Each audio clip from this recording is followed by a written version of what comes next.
Capítulo 5. Si alguien peca por negarse a declarar bajo juramento lo que vio o escuchó, sufrirá las consecuencias de su pecado.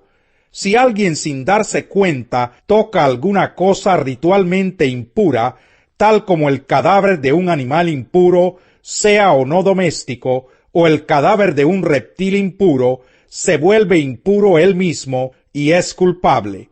Si alguien sin darse cuenta toca alguna impureza humana, cualquiera que ésta sea, se vuelve impuro él mismo, pero al darse cuenta será culpable. Si alguien hace uno de esos juramentos que se acostumbra a hacer a la ligera, y sin saberlo jura hacer bien o mal, ha pecado, pero al darse cuenta será culpable de haber hecho ese juramento.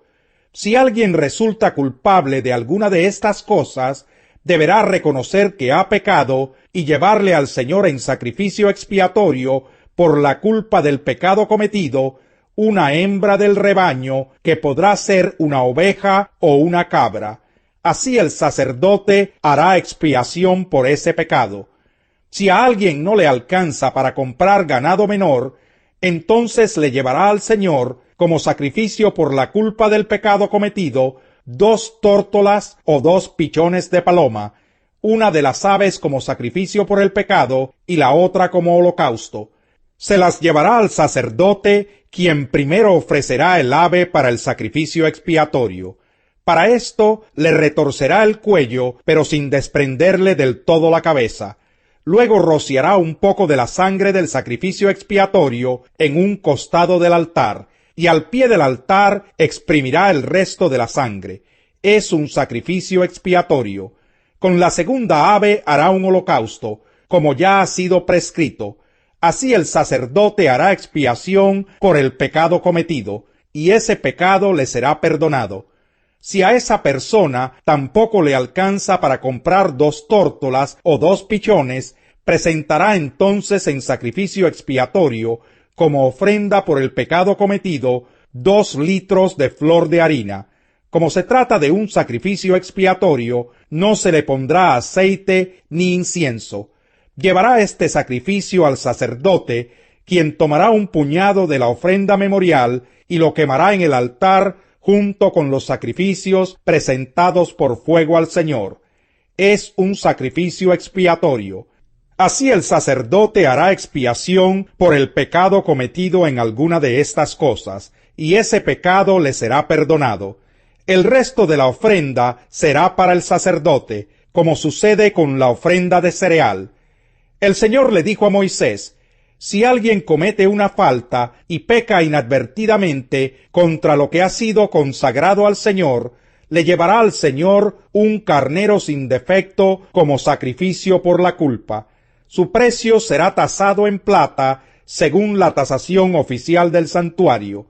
Es un sacrificio por la culpa.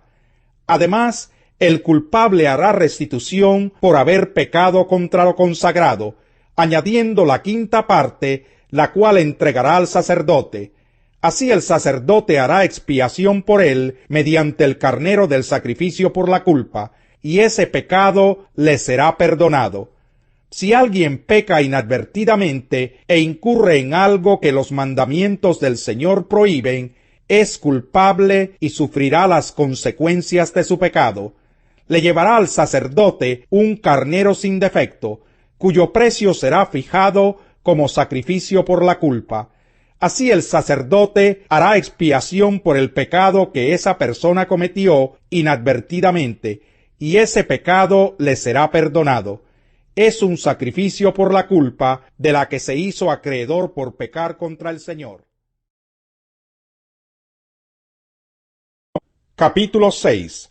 El Señor le dijo a Moisés: si alguien comete una falta y peca contra el Señor al defraudar a su prójimo en algo que se dejó a su cuidado, o si roba u oprime a su prójimo, despojándolo de lo que es suyo, o si encuentra algo que se perdió y niega tenerlo, o si comete perjurio en alguna de las cosas en que se acostumbra a pecar, será culpable y deberá devolver lo que haya robado, o quitado, o lo que se le haya dado a guardar, o el objeto perdido que niega tener, o cualquier otra cosa por la que haya cometido perjurio.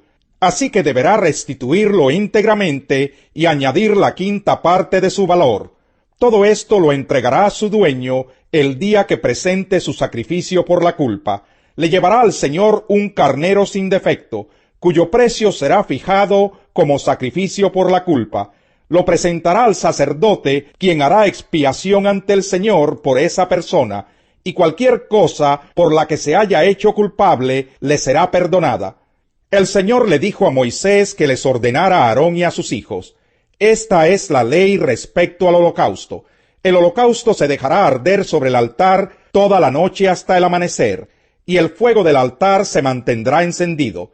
El sacerdote, vestido con su túnica de lino y su ropa interior de lino, removerá las cenizas del holocausto consumido por el fuego sobre el altar y las echará a un lado del altar. Luego se cambiará de ropa y sacará del campamento las cenizas, llevándolas a un lugar ritualmente puro. Mientras tanto, el fuego se mantendrá encendido sobre el altar, no deberá apagarse. Cada mañana el sacerdote pondrá más leña sobre el altar, y encima de éste colocará el holocausto para quemar en él la grasa del sacrificio de comunión. El fuego sobre el altar no deberá apagarse nunca, siempre deberá estar encendido. Esta es la ley respecto a la ofrenda de cereal. Los hijos de Aarón la presentarán ante el Señor delante del altar. El sacerdote tomará de la ofrenda un puñado de flor de harina con aceite, así como todo el incienso que está sobre la ofrenda de cereal. Todo esto lo quemará en el altar como ofrenda memorial de aroma grato al Señor. Aarón y sus hijos se comerán el resto de la ofrenda, pero sin levadura y en un lugar santo, que podrá ser el atrio de la tienda de reunión. No se cocerá con levadura, porque esa es la porción que les doy de mis sacrificios presentados por fuego. Es una porción sumamente sagrada, como lo son el sacrificio expiatorio y el sacrificio por la culpa. Todos los hijos varones de Aarón podrán comer de ella. Es un estatuto perpetuo para los descendientes de ustedes respecto a los sacrificios presentados por fuego al Señor. Cualquier cosa que toque los sacrificios quedará consagrada. El Señor le dijo a Moisés: esta es la ofrenda que Aarón y sus hijos deben presentar al Señor el día en que sean ungidos: 2 kilos de flor de harina, como ofrenda regular de cereal. Una mitad de la ofrenda se presentará por la mañana y la otra mitad por la tarde. Se preparará con aceite en una sartén, y se llevará amasada y se presentará en porciones como una ofrenda de cereal de aroma grato al Señor.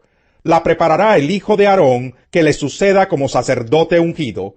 Este es el estatuto perpetuo del Señor. La ofrenda se quemará completamente. No se comerá ninguna de las ofrendas que presenten los sacerdotes. Todas deberán quemarse por completo. El Señor le ordenó a Moisés que les dijera a Aarón y a sus hijos: esta es la ley respecto al sacrificio expiatorio. La víctima deberá ser degollada ante el Señor en el mismo lugar donde se degüellan los animales para el holocausto. Es algo sumamente sagrado. El mismo sacerdote que ofrezca el sacrificio expiatorio deberá comérselo. Se lo comerá en un lugar santo, que podrá ser el atrio de la tienda de reunión. Cualquier cosa que toque la carne del sacrificio quedará consagrada. Si su sangre llega a salpicar algún vestido, éste deberá lavarse en un lugar santo. Además deberá romperse la vasija de barro en que se haya cocido el sacrificio. Pero si se cuece en una vasija de bronce, ésta se restregará y se enjuagará con agua. Todo varón entre los sacerdotes podrá comer del sacrificio. Es algo sumamente sagrado. Pero no se comerá ningún sacrificio expiatorio cuya sangre haya sido llevada a la tienda de reunión para hacer propiciación en el santuario. Este sacrificio se consumirá en el fuego.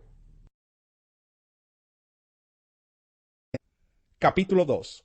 Por eso es necesario que prestemos más atención a lo que hemos oído, no sea que perdamos el rumbo, porque si el mensaje anunciado por los ángeles tuvo validez y toda transgresión y desobediencia recibió su justo castigo, ¿cómo escaparemos nosotros si descuidamos una salvación tan grande?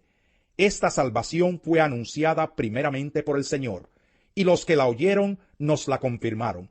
A la vez, Dios ratificó su testimonio acerca de ella con señales, prodigios, diversos milagros y dones distribuidos por el Espíritu Santo según su voluntad. Dios no puso bajo el dominio de los ángeles el mundo venidero del que estamos hablando. Como alguien ha atestiguado en algún lugar, ¿qué es el hombre para que en él pienses? ¿Qué es el ser humano para que lo tomes en cuenta? Lo hiciste un poco menor que los ángeles, y lo coronaste de gloria y de honra. Todo lo sometiste a su dominio. Si Dios puso bajo él todas las cosas, entonces no hay nada que no le esté sujeto. Ahora bien, es cierto que todavía no vemos que todo le esté sujeto. Sin embargo, vemos a Jesús, que fue hecho un poco inferior a los ángeles, coronado de gloria y honra por haber padecido la muerte. Así, por la gracia de Dios, la muerte que él sufrió resulta en beneficio de todos. En efecto, a fin de llevar a muchos hijos a la gloria, convenía que Dios, para quien y por medio de quien todo existe, perfeccionara mediante el sufrimiento al autor de la salvación de ellos.